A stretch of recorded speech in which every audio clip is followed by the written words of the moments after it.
on this episode of Raising the Wild Ones podcast. So we live right on the coast, and there's fishermen, and I've asked them, I said, is water demonic? Oh yeah, for sure. I said, but you're a fisherman, you go out there, you swim in it, you do all these things. Yeah. I said, are you scared when you go to work? Oh yeah, for sure. I said, well then why do you go? If you're so scared. And they said, sometimes, there's people, they sleep all night, and they sleep really good, but they wake up just tired and just felt like they haven't slept at all, and they're sore, things like that. And they said they went and plowed the farm for the witch doctor by hand. What? And they said, yeah, like the farm will be there, and then the next morning it's plowed, and he's used people. Raising the Wild Ones podcast. I guess I'll get started. I've already started recording this bad boy. So today on, Raising the Wild Ones podcast, we've never done an interview before, so I don't know really how to start it. But we've got Bobby with us. Bobby Whitefield is a missionary in Tanzania, in the southern coast of Africa. I wrote it down on a sticky note over here so I would remember and not say like a different country right there.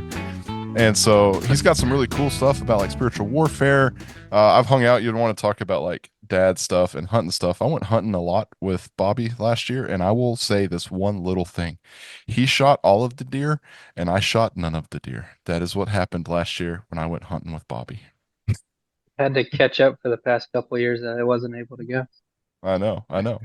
So, Bobby, do you want to start us off by telling us a little bit about what it is that you kind of do in Tanzania? Yeah, thanks for having me. Yeah, we've been in Tanzania for about 4 years now, or going on 4 years. So I'm married, have 4 kids. The oldest is 10 years old. The youngest is about a year and a half. And so we've been in 2 locations in Tanzania so far. The first location was a training team that we were a part of. So we learned more language and culture for most of the term, and worked among an unreached people group, Muslim majority people group. And then we went back to the States for a little bit, did a lot of deer hunting, all that kind of thing. And then went back on the south coast of Tanzania, and still working with the unreached people group, still Muslim majority. But I use agriculture as my platform to try and reach the locals. It's easier to just walk up and say, what do you think about Jesus? So that's, unless there's something else, that's a little bit about what we do. There might be more questions. I don't know. Now, did y'all grow up? Where are you from originally? For me, we're both from Texas. Me and my wife are from Texas. I moved around a little bit across Texas. I spent a year and a half in Uganda as a child. My parents were missionaries, and my dad started a church there. And then he started pastoring churches in Texas, and so that was some of why we moved around. He would switch churches and things. Cool. So Central Texas likes to go deer hunting and all that kind of fun stuff. I think that's neat, the whole agricultural side of missions work, to be honest with you. We could talk more a lot about that maybe later, because I think today our main focus is spiritual warfare, isn't it? Hey guys, sorry for the awkward pause that kind of just happens right here in amongst this episode. I actually lost internet and we had to kind of start the recording again. So here we go. Let's jump back into our interview with Bobby Whitefield. That was interesting. Take 2 on this one. So I totally lost internet in the middle of that one. And while we were talking about spiritual warfare, that's good. It's all good stuff, isn't it? It's all good stuff. And so what was the question I had just asked? I asked a question to you about, Bobby, I guess the differences between spiritual warfare there versus here, right? Was that what I said? Yeah. I didn't catch all of it, but that's good enough. Yeah. The spiritual warfare differences. I think a lot of it is perspective is one of the biggest things. In America, I feel like the majority of people don't really when you bring up spiritual warfare, they kind of run from it, or you're crazy, that's not true. But in most third world countries, and I'll speak more for Tanzania, it's a very alive thing and very true and real. Um, I would say everybody believes in it. And I would say probably 90% of people, that's just a random number, but I would say a very high percentage are scared of it as well because they see the power that's behind it. Now, what's the religion in that area? Is it mostly Christian or is it Muslims, Christians, other Where religions? I right where I live, the majority is Muslim. The town is probably 95 plus Muslim. Um, but there are Christians. However, most of the Christians are from outside areas or from different tribes. So the Muslims are people that have been born and raised there, more locals, more natives. The government's moved the Christians around, and so that's why they're there. But that Interesting. doesn't mean that the Christians aren't scared of witchcraft as well, or spiritual warfare, I should say. Maybe Ooh, I you say said witchcraft. witchcraft. That's hardcore right there. What do you, Yeah. I Well, guess, I mean, what do you mean by, I mean, I like you hear stuff about that culture and like witch doctors and stuff like that. I mean, is that a thing? Because that doesn't seem to be a thing in like the Muslim religion. So, but well, it's not supposed to be within the Muslim religion, but they do practice it and they hide it. Some people. It just depends on the degree of how devout they are within the Islam faith, I guess. yeah, Um, but witch doctors, yeah, they're there. I think you had mentioned before that I lived down the road from one, and as I was rethinking about that, both places that we lived, we actually lived right next to one.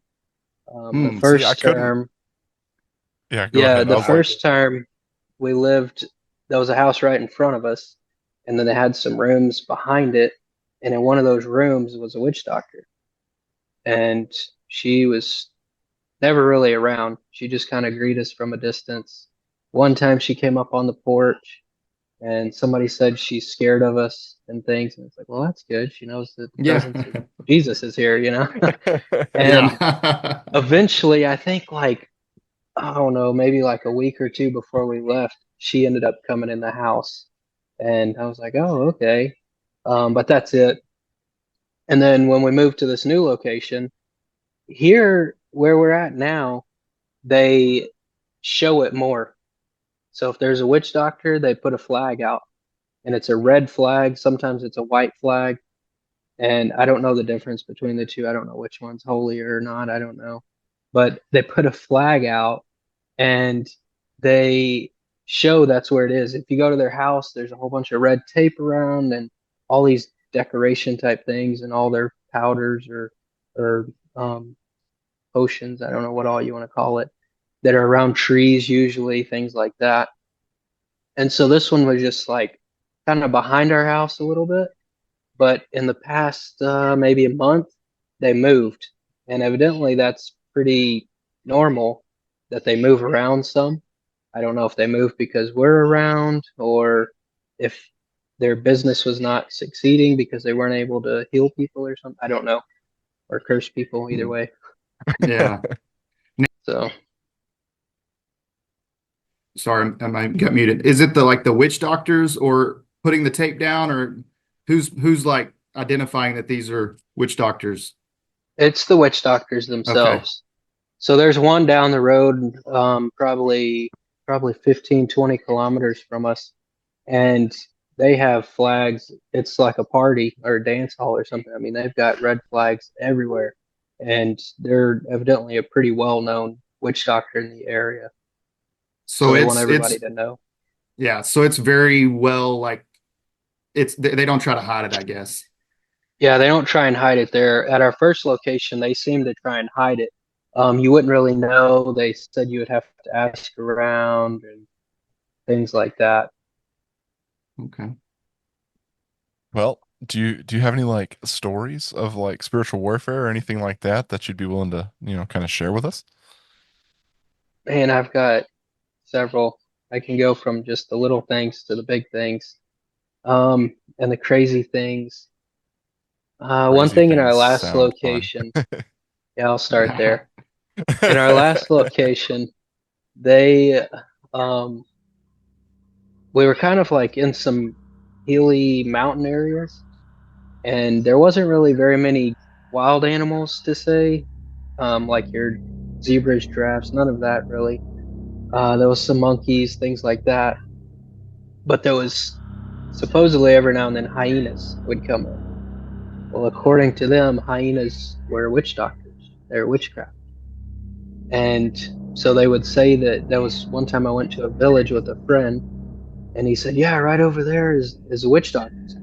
And I said, oh, okay. And he said, yeah, he has hyenas. He has like two or three of them or whatever. And they use them for their witchcraft. And they said that they could turn into the hyena and go and do things or whatever, come back. I heard another Hmm. story. I think in America they call it a circle, traffic circle or something, but we call them Hmm. roundabouts. Yeah. And Yeah. so there was a roundabout outside of town, and this guy said it was like 10 o'clock at night, and he said he pulled up and there was a hyena just going in circles around it. And they said it was a witch doctor. I don't, it's hard to believe. I mean, but coming from them, it's like they're not lying. Like the stuff, they really believe it. Whether it's that unseen realm or not, that we don't really always see, I don't know. But they really believe in it.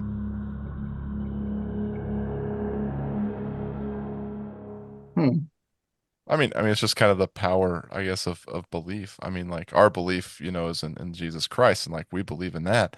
And so it's just, is Yeah. there, I guess, how this is kind of a different-ish style of question, but how do you go about like trying to tell somebody who believes in like such wild stuff about Jesus? I mean, is there a certain way you could go about that, or is it just, I don't know.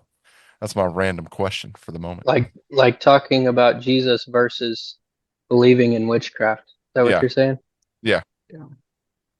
Yeah, I think a lot of it is just fear. I mean, you bring up verses of, you know, the I think it's John 10:10 where the enemy comes to steal, kill, and destroy.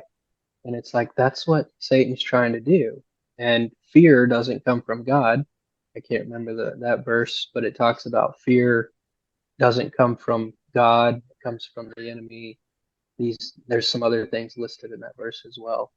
Um, and so it's like when you're scared all the time, you're not putting your trust in God, you're putting your trust in other things. And that's what the enemy wants. He's trying to distract you from the gospel or whatever it is, and you're following it and you're yeah. living in fear instead of putting your trust in God.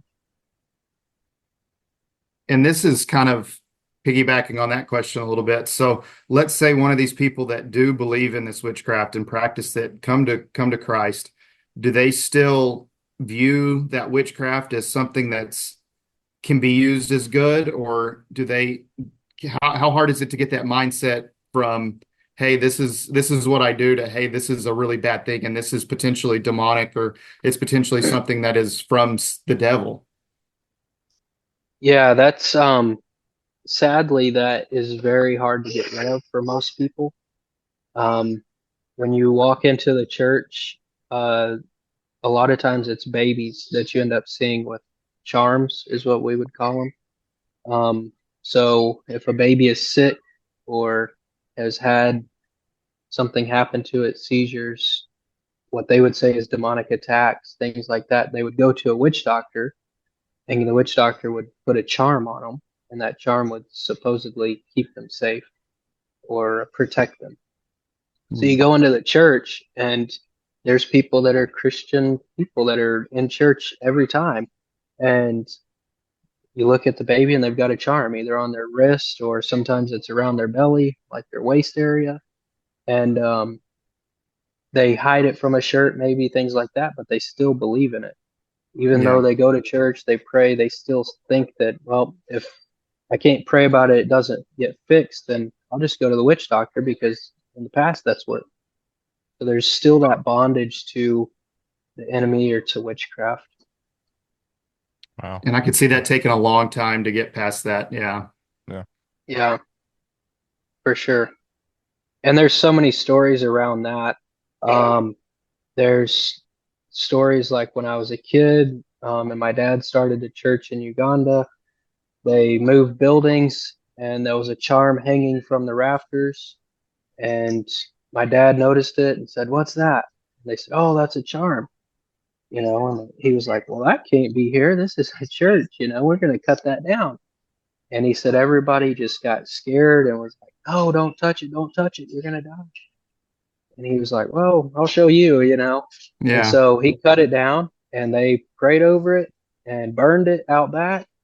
And he said for the next however many days, weeks, whatever, they were waiting for him to die. And they Wow. realized he didn't. And they were like, "Man." And so then it happened again. And so that time he used it as a teaching tool and he got the local pastor to do it instead of himself because he was like, "Well, if I leave, they've got to be able to do it as well." And then there's things like where we're at now. They go out sometimes and do outreaches, like a crusade type thing. They go and preach and witness door to door, different things like that in villages. And a lot of times they end up getting a property, a piece of land to build a church or something like that. And so they went to this one village and they gave them a piece of land. And I think this was a follow up trip. And there was a big, huge mango tree. And they said, "We'll set up camp under this mango tree. And while we build a church, whatever they were doing." And one of the guys looked over at this mango tree and saw this charm bracelet type thing around the tree. And they said, "What is that?" And they said, "That's a charm." And they're like, "Well, we're sitting here under this thing camping and we're fixing to build a church here. We've got to get rid of it." So they prayed over it, cut it off, burned it, and come to find out, they said there was a stronghold in the village. And they said after they cut that, they said the whole village felt relief, is what some people were told. So just Hmm. things like that are just so powerful. And like that, they were like, wow, maybe they saw the good from the Christians coming and the basically the gospel being brought to their village. And so they gave them that piece of land. And what they were thinking is, well, they gave us this piece of land, hoping that maybe they could fix the issue of the whole village. Ooh, And so far, Hmm. Christ is doing that, it seems like. that's awesome. I like how you used the word like stronghold. I mean, that's Yeah. kind of wild to kind of think of is that, I mean, here in the States, you wouldn't think about the idea of, oh, well, there's a stronghold here, and it's Right. and it's interesting. Is that like a mentality of kind of in Africa of the idea of there's these like almost uh like evil strongholds or like demonic type strongholds over these certain villages? Is that a thing that you see a lot or just hear about? I don't know if I would say it's necessarily over villages, but I think they would see it as it happens because of certain people. Um, so I think part of that story was I think there was a guy in the village that did wrong in the village or something, and then supposedly it brought this curse. And I think the charm was supposed to be to relieve that pressure or whatever was going on within the village. That was their go-to, was like, well, this guy did this bad thing. We go to the witch doctor to try and fix it, still isn't fixed.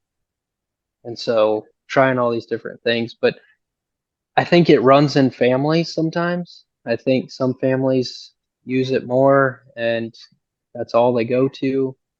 Um, but there is like the other side of things as far as like the ocean. They say the ocean is demonic. So we live right on the coast, and there's fishermen. And I've asked them, I said, "Is water demonic?" "Oh, yeah, for sure." I said, "But you're a fisherman. You go out there, you swim in it, you do all these things." "Yeah." I said, "Are you scared when you go to work?" "Oh, yeah, for sure." I said, "Well, then why do you go?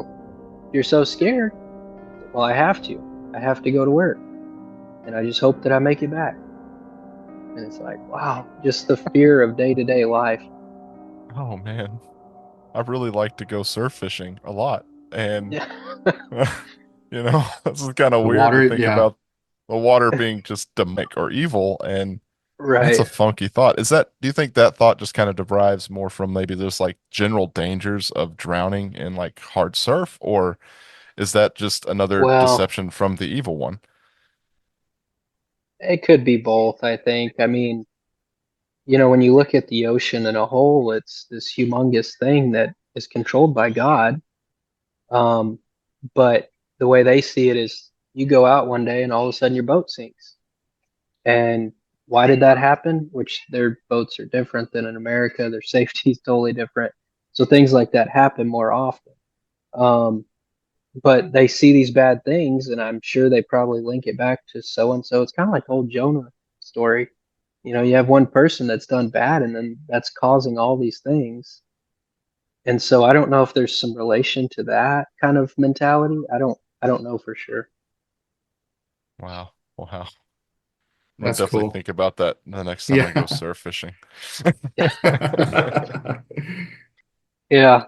I mean, I don't know. It's one of those things you don't want to see everything as demonic or everything as necessarily spiritual warfare, but there's a high probability that a lot of things are spiritual warfare. Um, and we just overlook it, I think. We don't see so many things. We don't see the battle that's going on around us all the time.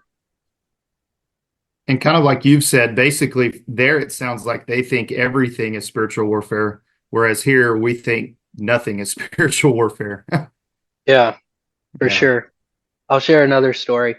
Um, in our last location, there was this guy that passed away, and he was a bus driver for the local bus company. And it kind of caught everybody off guard. I guess a lot of people knew him. And so I started asking around, well, what happened? How did he pass away? And they said, finally, somebody told me, he said, well, this guy, he was a Muslim and he is married to this one woman. He finally decided to take a second wife. So he found this second wife, married her, and the first wife got jealous. And I was like, okay. And I mean, I would too if I was in that case. And so I don't know how long went by, but she got jealous. So she went to the witch doctor and said, I'm jealous of this new wife, whatever, put a curse on my husband because of her. And supposedly, this is what they all say, he couldn't go to the bathroom at all. And so he quit work, couldn't go to the bathroom. 3 days later, he died. And they said, it's witchcraft. And I said, but how do you know? That's just what it is. And I said, okay, so are they going to, I mean, if everybody says this, what do the police do? Are they going to tell the police? They said they won't do anything. And I said, well, then what are they going to do? Nothing, because it's between her and the witch doctor. Nobody knows. But that's what happened. I said, Hmm. has this ever happened before? And they said, yeah, like 5 years ago, this same thing happened to somebody else. And I was like, okay, I guess y'all are right. I have no idea. That just doesn't seem right, but okay. Okay. Wow. I mean, it almost kind of sounds like to me like they believe that there's just this power involved with witchcraft, but yet we know as Christians that, our power is greater through Jesus. I really like that story Yeah, you talked about, burning and the whole, village feeling relief because it's like they tried to fix it with witchcraft and it didn't work, right. but through Jesus it worked. Yeah. I don't know. It's really interesting kind of to think about it from that kind of a perspective. And are there people that don't want you around just because, maybe they're in the dark and you're in the light? And what's the Bible verse that talks about, they don't want their dark deeds to come to the light for fear they would be seen. And so it's like, are there people that don't want you there just because of the mentality? I'm sure there's some of them you never really find out. Um, but I've never really had anybody be too straightforward of I don't want you here type thing. You can tell some people are just irritated at different times. Um, but I think, you know, we're doing the work of God and we're trying to be obedient to what He's called us to do. And there's protection in that. Mhm. And so I think He protects us from that. But on another story, I got all these stories that keep coming up, but um, at our last location again, I used to go to this madrasa, which is a Islamic school. Like they teach Islamic, they read the Quran and things like that. They teach anywhere from 4 years old to 20 years old, usually somewhere in there. They recite it, things like that. And so I had met these younger guys and they invited me. They were really welcoming. So I would go and visit with the teachers and try and talk with them a little bit, some of the students. And so one day we were sitting there and I was facing the door. We were in like they call it a courtyard. So you walk in and there's just buildings all around you and then an open spot in the middle. And so we're sitting there and I was facing the door and this guy comes in and within about 5 seconds, I could tell he was drunk. And he came in and he was like, "Who is this?" And I just kept quiet, but he's talking to me. And the whole time, he never took his eyes off of me and he was very direct with me. And I won't lie, there was a time I got a little bit nervous during that encounter. And probably within about 20 seconds, I was like, this guy, this is demons. It's not this guy. There's something else going on here. And to this day, I still don't fully understand it. And in preparing for this last week before, I had looked back in a journal entry thing that I wrote about that encounter, and I had forgotten a huge piece of it. But he came up and he was very direct. What are you here for? I remember him talking about like love and peace or love and joy. It reminded me of Bob Marley. And he kept saying it, everything's peace and love or whatever. And I was like, okay, yeah, this is cool, whatever. And he just kept talking to me. Why are you here? Why are you here? And so I was trying to ask him questions back instead of just answering them. I knew he was drunk, but like he was different than most drunk people. And so finally I was like, okay, I'm leaving. I've had enough of this. And one of the guys that was there, a student, I was starting to try and read the Bible with. And I was trying to build more relationships with this guy. And he seemed like a seeker, somebody that's actually seeking Christ, not just wanting to debate. And so I said, I'm leaving. And the guy said, well, before you leave, take him with you. And he pointed at that guy. And I Wow. said, why? I said, why do I do that? And he goes, take him with you and train him. And I was like, this is the part that I totally forgot about. And I was like, wow, I don't know what he meant by that. I don't know the purpose of that. I don't know if it truly was demons. I don't know why they were saying that, but this is a guy I'm trying to share Christ with and praying that he gets saved one day. But then this guy, drunk guy, comes in and he's saying all these things, and it's like, what in the world? And I found out this guy's just a normal drunk guy, supposedly, and comes by every now and then, but I never saw him ever after that. That was the one time I had seen him, and that was it. Ooh.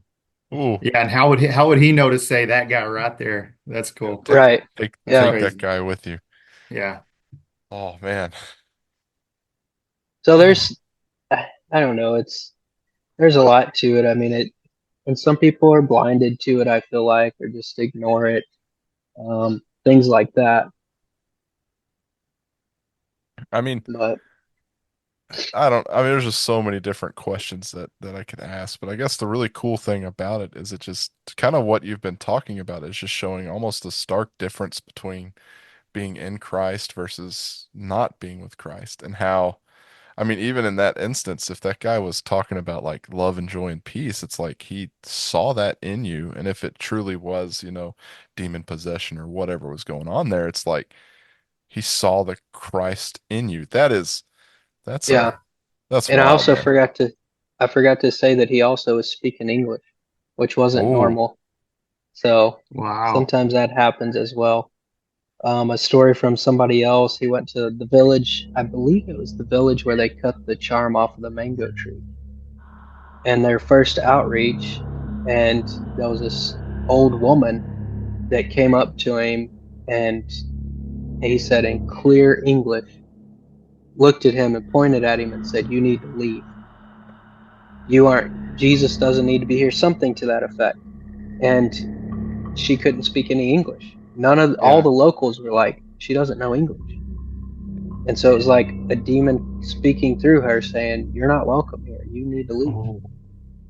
This sends Man, that's chills down crazy. you, man. Yeah. Yeah. Well, There's you got any other? Keep going. Go ahead. oh, I wrote down some trying to keep track of some stories that I thought of. There's some funny ones, some strange ones. There's things like people talked about hearing footsteps on their roof at night. Um, and they're like, yeah, they run up and down our roof and they're playing like on our roof, things like that. And they say it's witchcraft or demonic stuff. There's some people would say that they lock their doors at night and then all of a sudden they wake up in the middle of the night and their door's like blown open and it's unlocked. They go and shut it, go back to sleep, it does it again, things like that. Um, which doesn't sound very, it's like, well, maybe that's just your kids or some random person, who knows? You never know. But they see it as that's witchcraft during the night. Um, then there's things like this one I always thought was kind of funny. They said that witch doctors can use people for their benefit, basically. What are you talking about?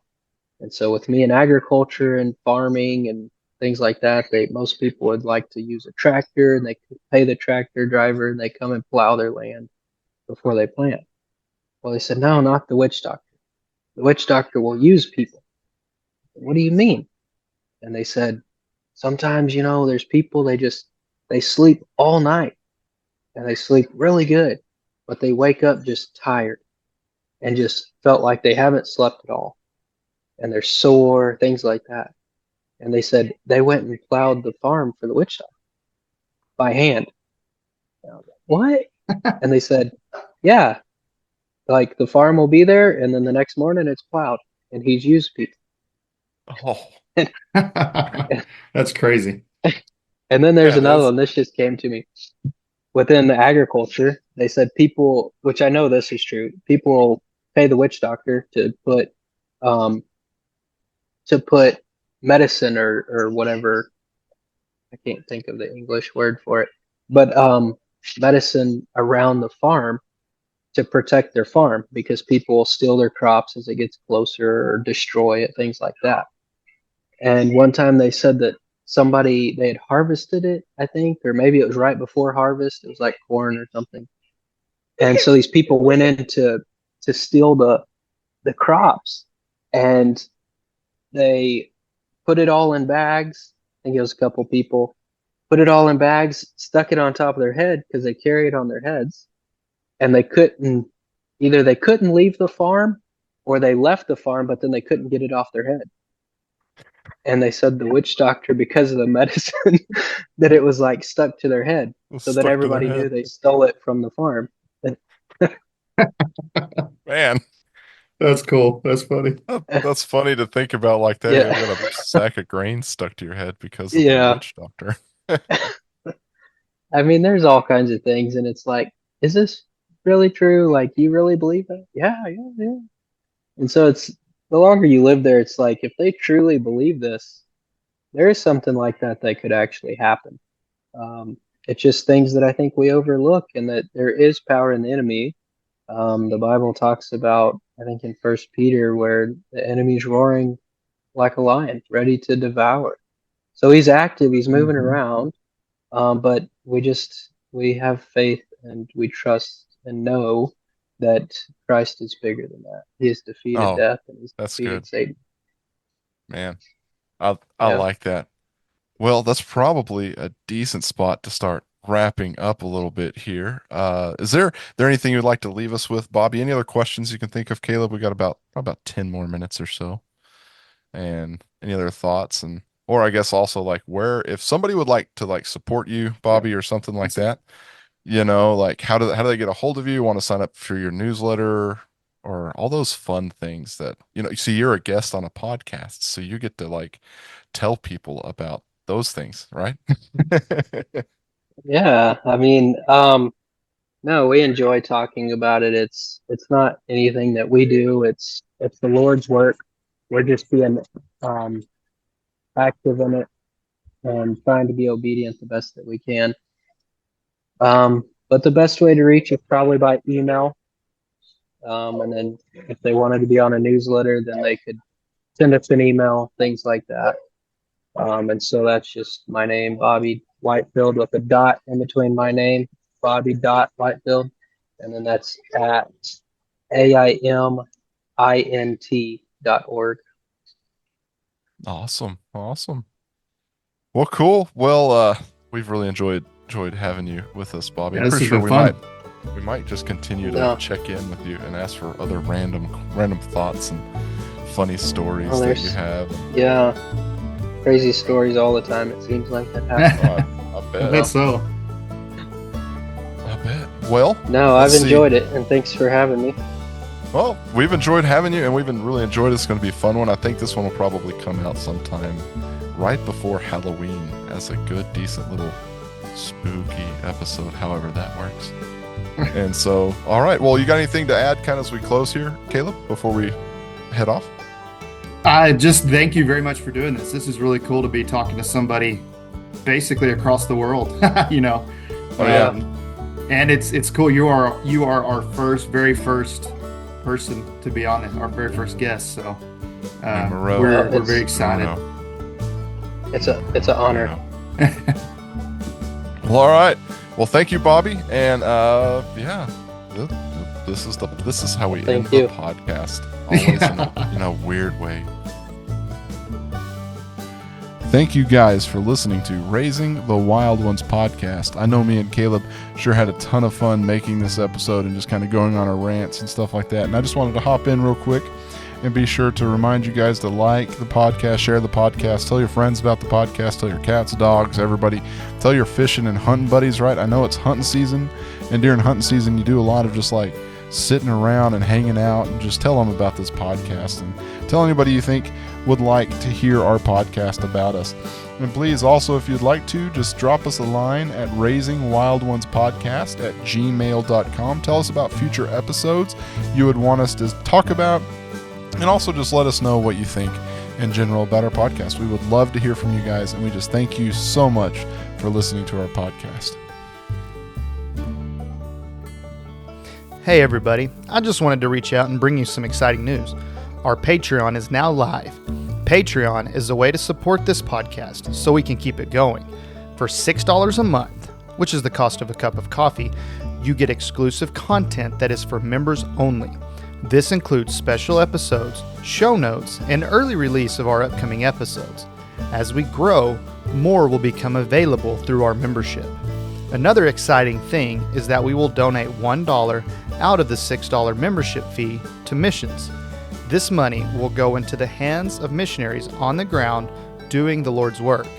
We are working on this and will hopefully have a podcast episode where we interview the missionary soon, so stay tuned for this. So go to patreon.com/Raising the Wild Ones podcast, or click on the link to our Patreon site in the show notes below. Thank you for supporting this podcast, and God bless.